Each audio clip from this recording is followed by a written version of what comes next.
The Gulf Coast, usually warm, was frozen under an Arctic assault, snow covering palm trees and streets alike. Arctic air met Gulf moisture, producing blizzard conditions that never belonged this far south. Cars slid on frozen roads as interstates became slick rivers of ice, trapping commuters. Families huddled indoors, heating systems failing under the unexpected demand of freezing temperatures. Hospitals overflowed with patients suffering from exposure, slips, and accidents, straining staff beyond limits. Power grids faltered, leaving entire neighborhoods in darkness under the frozen, silent streets.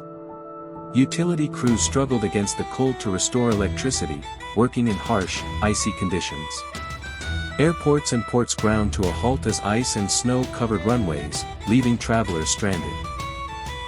The storm's fury spread to farms, crops and livestock frozen, roads blocked, and communities isolated. Meteorologists tracked the jet stream dive, warning this rare Arctic blast could repeat in warming climates.